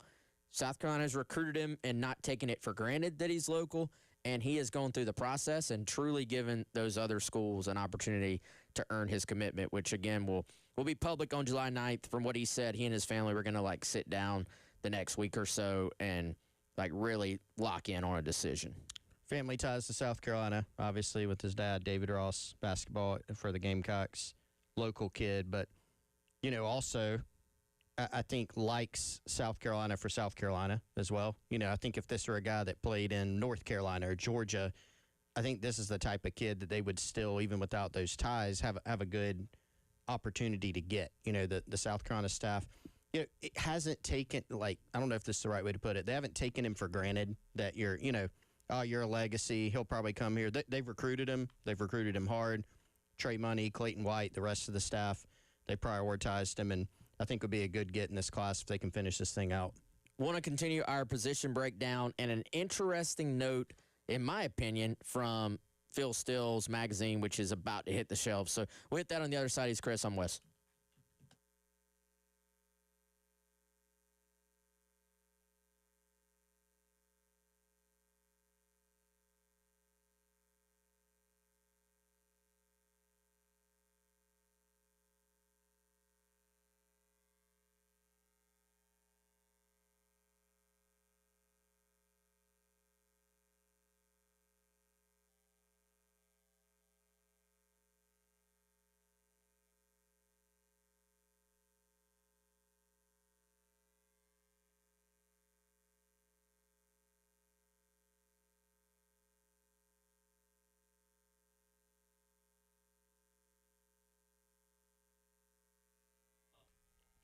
All right, everyone, let's tell you about our friends Michael, Nathan, and their team over at Integrated Media. That's integratedmediainc.com. We tell you about them every day here on the show because we believe in them. We trust in them. We've had them at our homes. I've had them at my house. Wes has had them at his house for a variety of tech and audiovisual projects. They've helped Wes make sure that his internet was running in tip-top shape by running Ethernet throughout his home. But, Wes, you're not tripping over the wires or anything. Got it all hidden away. They did that for me with my television and a lot of my old video game systems. Whether it's something like that, something as simple as just mounting a television, or even installing security and cameras, tricking out that man cave or outdoor patio space, connecting everything all in one place on an iPad, tablet, or your mobile device, whether you're home or away. They can make your home into a smart home. Integrated Media Columbia on Instagram and Facebook for some examples of their past work, or give them a call, 803-948-8327, Integrated Media.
All right, welcome back in. Gamecock Central Takeover presented by Firehouse Subs. Shout out to our good friend Larry Chandler. Hit up all the great Firehouse Subs locations throughout the Midlands.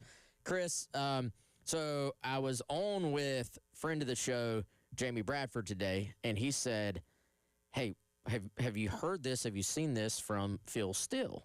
And I said, no, I don't know what you're about to say, but what's up? And so Phil Steele, the magazine is coming out, but VIPs, I guess, can already have it. And so Phil does his projected starting lineups. And on this thing, apparently, Phil Steele has DJ Black as one of South Carolina's projected starters at wide receiver. And, I think first and foremost, there was some really good buzz for DJ this spring. Like, hey, this kid's going to help us. This kid's got a chance. He looks the part. He's fast. All these different things. I still, if you said, hey, project out your starting lineup, I would have him as a second teamer, I would think. Like probably on the 2 deep, but not in the starting lineup. Well, what does kind of grab my attention about that, though, Chris, is the fact that Phil Steele calls and talks to hundreds of head coaches for this magazine. Now, there certainly are, I can tell you in the past, there have certainly been times where you will look at the starting lineup because, let's be honest, man, he's doing projections for every team in the country.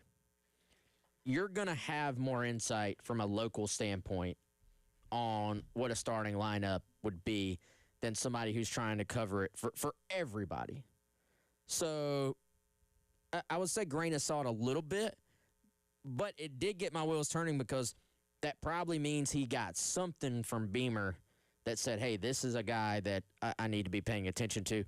If you ask me, I probably still have, I would say, Nitro Tuggle as the outside receiver starter opposite of Nick Harbor, but that to me was at least noteworthy. Also somewhat noteworthy, he's got Mazeo Bennett as the other starter. So let's use that as our jumping off point. Let's do our wide receiver breakdown today. And are you at all surprised by that from Mr. Phil Steele? And assume he had Nick Harbor as other starter. Yes. Yeah, which everybody's in agreement on that. Look, I think your points are well made. Like, if you talk to if Phil, and we don't know the nature of the conversations, but he doesn't just do these willy-nilly. Like, he puts time into it, talks to people around each of these programs. But you're right, you can't do the deepest of dives into every single program. They do a great job. I couldn't do that, I don't think.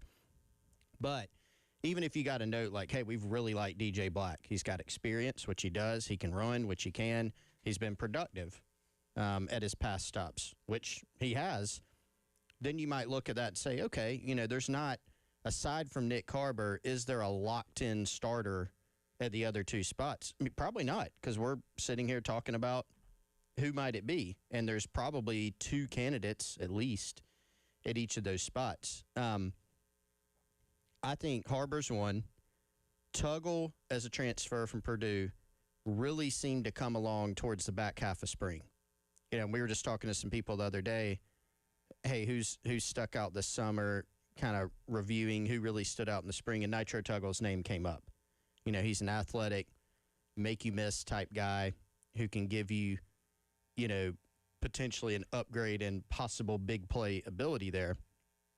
I think with DJ Black, look, it played for Mike Furry at Limestone. I think there's a trust factor both ways there. At Limestone as a sophomore, he had almost 1,000 yards and 11 touchdowns. Last season, he started 11 games for UCF, had 22 catches, 2 touchdowns. And I think what we've heard on DJ Black so far is, like, this is a guy that's going to help us. Now, what does that look like? Is it starter? Not necessarily. Maybe he's a guy that ends up starting a couple games. Maybe he doesn't start any, and he's just a rotational guy and a really good special teams player. I think he's got really big upside as a special teams player because of his experience and because of his ability to run. He can really, really run. I'm with you. I probably go Tuggle at that other spot. Nick Harbor's an obvious one. I think that other spot where Phil Steele has Mazeo Bennett slotted is that's one of the top position battles in terms of starter on this team, I think. You've got Bennett. You've got Jaden Sellers, who as a freshman did a really nice job back half of the season. He really came on. There's, the chemistry with his brother, Lenore Sellers, that's pretty evident when you watch those two on the field. I don't know if I can call that one right now. And even if you called it, it might change tomorrow. It might change by the time game 1 rolls around. It might change by the time game 6 or 12 rolls around. I think that's a very, very competitive spot. Well, I feel like too, man. That's a position. If you have a 2 deep, if you have 2 guys at a position that are playing very well, you will look at it like, some spots you don't necessarily rotate, and then receiver is a spot you do rotate. So if you're kind of have a rotation and then one guy steps up and is playing better than the other, that guy's probably going to start the next game. So I do think there's a little bit more leeway for there to be multiple starters at a position like wide receiver than, maybe left tackle. Like left tackle, you certainly hope you kind of have your guy, and as long as he's healthy, he's going to be playing, and you're only rotating out if you're up by 45 or something like that. So Mazio sticking around for one. I think we got to give the kid credit, man. Sticking around, not just transferring out. It would have been very, very easy to just be like, hey, my playing time went down. I'm going to transfer out. I'm out of here. And instead, he stuck around, had a really good spring, has had a great mindset about him, and really has pushed, it seems like, for that starting spot. That being said, Jaden Sellers, I mean, this dude was very impressive as a true freshman last year. I have a hard time, regardless of what it looks like. Hey, maybe we get some 4 wide, man. Maybe we have 2 slot receivers on the field. That's something we haven't seen a ton of with past OCs. I would imagine we see a little bit of that with Kendall Briles, at least some, to an extent. If we get some 4 wide, maybe you get both those guys out there. But I have a hard time seeing Jaden Sellers not playing a ton for this team. I have a hard time actually seeing him not be the starter, if I'm being completely honest, but we shall see. Well, and we've heard both those guys had really good springs. I mean, Mazio Bennett really kind of had – it seemed like he had gotten back to that buzz that he created sometimes his true freshman year. I think the level of competition in this room has raised everybody's play because, what is it all about with receivers? You want to be in that top 6. And so in the course of us talking through this, we've named 5 guys, basically, in that top 6. So who's the other one? Probably Donovan Murph right now, as an outside receiver. But you've also got, I don't think you can forget about the 3 other guys from that 2025 recruiting class who redshirted last year. You got Malik Clark, Lex Cyrus, really good athlete, can run, can jump. And then Jordan Gidron, who enrolled, a year and a half early from high school to playing SEC football. Those are some guys that are maybe going to have something to say about this. What happens with Jaden Gibson? I mean, that's another one to consider. So who can get into that top 6? That's going to be, I think, the key on this thing. Yeah, Jaden Gibson, I think it's easy to forget him. It's easy to forget about him, but is someone who, how, what do we call this in the past? X Factors, maybe? Yeah. And when I say X Factor, I'm talking about a guy who maybe we're not talking about him as a starter right now. Shoot, we barely mentioned him in the 2 deep, but has the ability, if they put it all together, to pass like 5 people at once. And if Jaden Gibson is healthy, if he is who he was a couple years ago, then yes, he will have his say in this thing. So, all right, guys, some actually pretty big breaking men's basketball news. We'll hit that on the other side. We'll be right back. Gamecock Central Takeover.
All right, welcome back in. We're 3 out of 3 on songs, by the way. This was one of my favorite songs in high school. It's a great one. Fantastic song. Big timers still fly. Chris, we've been waiting on this news to hit for definitely weeks, maybe months at this point, and it is now actually out there. So first of all, South Carolina was able to officially announce earlier this week the addition of Juan Fernandez. Now you have the news breaking, officially put out by Draft Express, but I mean, honestly, everybody in local media was kind of just waiting on this to come out at this point, and now it is out. International pro Hugo Lopez, a forward from Spain, who has played the last 4 years in the country's second professional level at 22 years old, has joined the South Carolina basketball team, is committed to South Carolina basketball, will be on next year's team, I should say, to be accurate. And, you know, when all this started out, there was word that, hey, there's 2 guys from the international ranks that will be joining South Carolina, and now this news is official. Yeah, Juan Fernandez the first, and then Hugo Lopez the next. And, you know, a bit of not a similar player by any means, but similar in kind of the path, right? So reading up on Lopez and doing some background research before this all came up, he plays overseas, of course, 22 years old, soon to be 23, and has spent a lot of time in professional basketball. The club that he plays with right now, you know, you start young and develop into being a pro for that club. What I've read, he's been with that club for about 10 years. So, you know, it's similar to soccer. You know, come up in academy, you play, eventually you go pro. And this is a guy that's going to add that experience, that pro experience, the international experience, and also gives South Carolina another big man. Got his highlights pulled up here now, Wes, which people can't watch, but you can check him out on YouTube. Hugo Lopez, Estudiantes, that's the program that he plays for, the pro team that he plays for. But it's a guy that can, you know, play the pick and roll, finish around the basket. He's actually not really an outside shooter. Not sure if he can or can't, but just looking statistically, it's not really a big part of his game or a part of the game at all. He's kind of he's an around the basket type player. And of course, as we know, that's something that South Carolina has needed to add. Somebody who can finish around the basket, can pass, can receive around the basket, finish, and give them some additional size and rebounding. Yeah, so big get for South Carolina. And again, we talked about it earlier this week, man. You don't have to like where the game is right now, and the fact that you can bring in professional players and let them play, NCAA basketball. However, if you're South Carolina, you better get with the times and do it, or you're going to be behind the programs that are doing it. And so South Carolina gets 2 of these guys. Again, credit to Bob Donewald Jr., who comes in from Ole Miss as an assistant coach here, and you know, has helped with some of those ties he has from his many, many years coaching in the international ranks, and helped South Carolina add another piece to the puzzle here for this roster. I would say at least, like I feel pretty confident saying of the 2, Chris, that Juan Fernandez is probably your more impactful player. And, JC just posted on our front page, Game We Got Citrus with a Big Spur. Juan Fernandez brings some star power to South Carolina. Like, I think if you guys turn on the film for Fernandez, like this dude is a true difference maker. And I think you look at what he's already done against fellow professionals, and he should be able to come right in and make a big impact in the SEC. I think you look at Juan, he's a little bit more of a probably off-the-bench guy. Can certainly help this team, and we will see.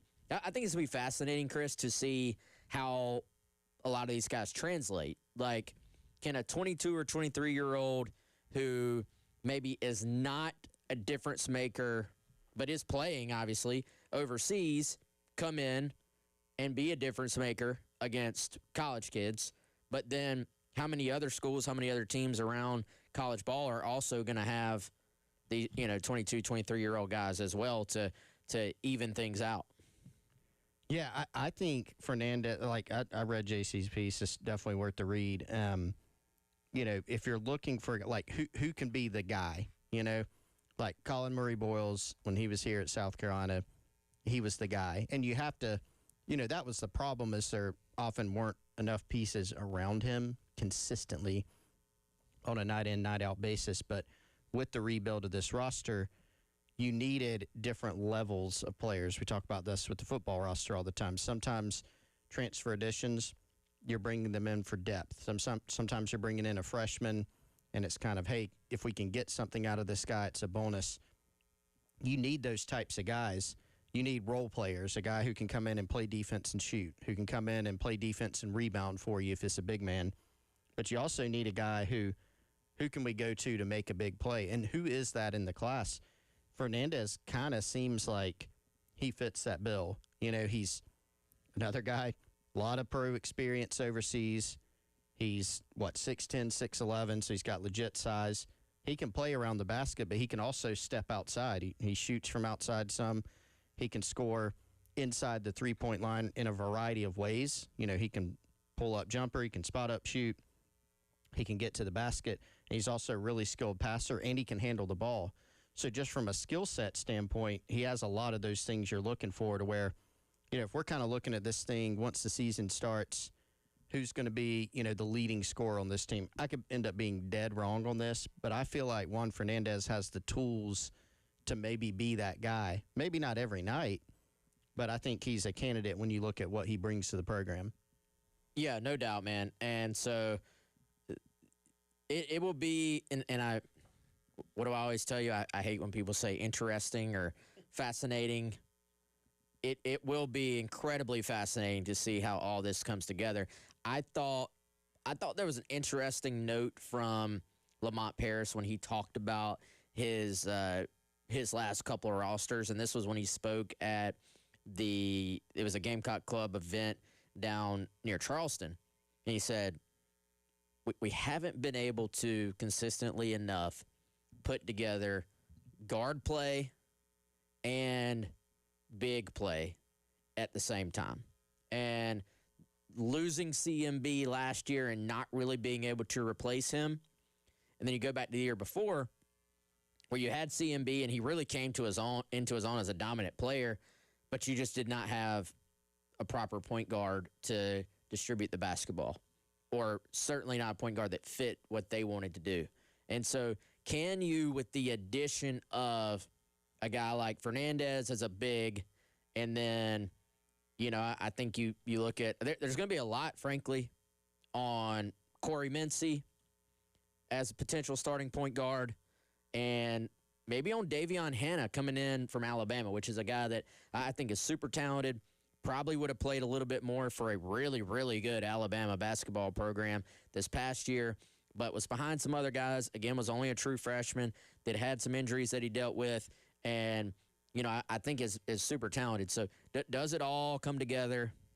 I think the Wisconsin big man, Alexis Velasquez, I think there's a lot of talent there too, man. So I'm not going to sit here and tell you, hey, watch out for South Carolina men's basketball. They're back. I'm not ready to say that. But they've at least given themselves a shot by upgrading the talent, it appears, on this roster. And, Chris, for the most part, I think they're probably close to done. Like, I don't think there's going to be many – like, there may be some depth pieces, but I don't think you're going to see much more added in terms of difference makers on this. Yeah, I think you've largely added the guys that you're probably going to see out there the most. Yes. And what do you get, I was talking about freshmen earlier. What do you get from Marcus Johnson? You know, that's another, keep saying interesting, but it is. It's another question. How much can you get from him? How early? He was a highly rated guy. How much can he factor in? But yeah, probably some more depth. But in terms of the roster, the guys that are going to play the biggest role in shaping what this team is, those are generally here now. Yep. So there you have it. The second mystery commit has been revealed. Hugo Lopez, South Carolina men's basketball. We're going to close it out here on the other side. He's Chris. I'm Wes. We'll be right back.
Closing out the way we started here with a little Thunderstruck.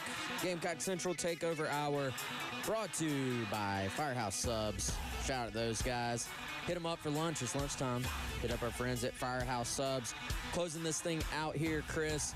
If you just are joining us and you missed it on the other side, a little bit of news for South Carolina men's basketball as Hugo Lopez, the second, what you would say, mystery recruit that, I think everybody knew there was somebody that was going to join the roster, join the commit list from the international ranks in addition to Juan Fernandez, and that is now public by Draft Express. They put it out. It's funny, the agents have their people they go through that they use, and Gersh Basketball is the agency on this one, which I'm not as familiar with them, Chris. A lot of times it is crazy how much the agencies have gotten involved in football recruiting and basketball recruiting at this point. Yeah, you remember a while back, this is something that we were talking about what happened. We're like, all right, the NIL becoming a bigger thing, even for high school kids. The media landscape's going to change. We're going to graduate a little bit more to what you see at the pro level. NBA at Shams, used to be Woj. He had enough, step back. Schefter, Ian Rappaport, all those guys, where are they getting info from? Yeah, at times it's executives, coaches, but a lot of agents, right? And so agents, are controlling more of the, high school and transfer portal recruiting landscape, which has been, kind of crazy to watch. But I think once you saw their involvement more, you could kind of predict that would probably happen. So, yeah, they all got their preferred people. And with it being an international commitment, I think it's a little different, too. These guys, Fernandez, Lopez, they were playing professional basketball up until very recently. Fernandez finished, maybe early this month, late last month. Lopez, I think, finished up a little bit after that. Mm-hmm. And so that was kind of the holdup. If a lot of people were wondering what is taking so long to get these mystery guys, that was the biggest thing. Those guys, they had seasons to play, and then there's negotiations and all those different types of things. But done deal now, and now we have, not a complete picture of the roster because, as we said on the previous segment there, there's maybe some further depth additions, but in terms of the guys that are really going to shape this roster, they're in place at this point. Yeah, no doubt, man. Your impact guys, your guys who are going to – and I think important to note, too, I guess there are still technically walk-ons, but that's really not – like, you can't have more roster spots. Like, it used to be you could just add on from your additional scholarships and have walk-on spots. Now you can have as many scholarships as you do total roster spots. So basically, you can add guys and be like, hey, we'll handle your scholarship, even if they would traditionally, in terms of like their roles, maybe be what you would have considered like a walk-on, basically. So I think, and that's a trend too, guys, in football with the 105. 105 is your scholarship limit and your roster limit. There's been talk, Chris, of some teams basically saying we are going to, for those final 20 or so roster spots above the 85, they're going to basically recruit super walk-ons. And what I mean by that is we're going to say, hey, you're not a walk-on. We're giving you all the benefits of being a scholarship player, but you are not coming in here to play. You're coming in here to be the best teammate you can possibly be. Scout team. Oh, yeah.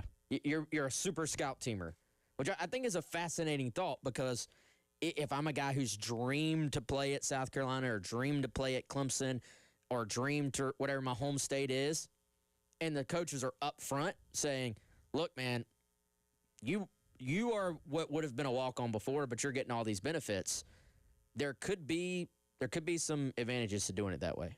Well, the other part of it is if you get into a spot like that and prove yourself, you're going to have a chance to move up, and maybe you get on the field. Maybe you get in and you're better than the coaches thought, or year 3, year 4 as a senior, you've developed to where the coaches say, all right, well, this guy's, maybe it's a gradual. Okay, sophomore year, you're out there on special teams, actually. We really like what we've seen. Maybe by the time you're a senior, you're out there playing. I always bring up, Jalen Foster. Started his career at what? He was at Garner Webb. He was at South Carolina. He was a walk-on, and eventually gets to where he's not only playing, but playing very well, becomes an All-American, as a former walk-on, which is wild. But you see those stories every now and then. So creativity with the roster is the name of the game. You see, there's always talk in the transfer portal. Sometimes, again, there's levels to it. Sometimes you're bringing in guys from the portal. Everybody thinks immediate impact, big impact. Sometimes you're just getting depth pieces out of the portal. And if you can be resourceful and find guys that have experience that can be, a scout teamer for you or a backup, those things are valuable too. No doubt. All right, y'all, we're going to get out of here. Out of time. He is Chris. I am Wes. Appreciate you for hopping on with us for the hour here on the Gamecock Central Takeover. And shout out again to our friends at Firehouse Subs. It's lunchtime. Go get it now from Firehouse Subs. Chris and I will be back tomorrow. We'll see you then.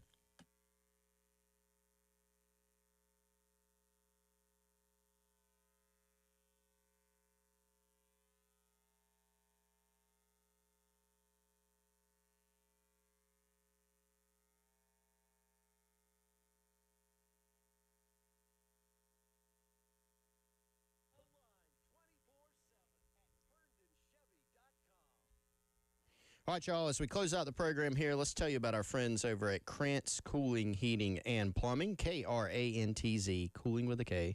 It's KrantzCooling.com. Another business that's been to both of our homes. Wes and myself helped us out with heating and cooling needs, but also plumbing. The same great service that Midlands residents and business owners have been used to since 1983 with local service and knowledgeable team. Great technicians. Just had them come out the other day. Their HVAC tech kept me apprised every single step of the way. No surprises, no upsells, just fixing the problem that you have. They can help you out with maintenance, repairs, installations, indoor air quality, and, of course, that same great service now for plumbing. Again, that's KrantzCooling.com, Krantz, cooling with a K, KrantzCooling.com, or give them a call, 803-672-3224, Krantz Cooling, Heating, and Plumbing.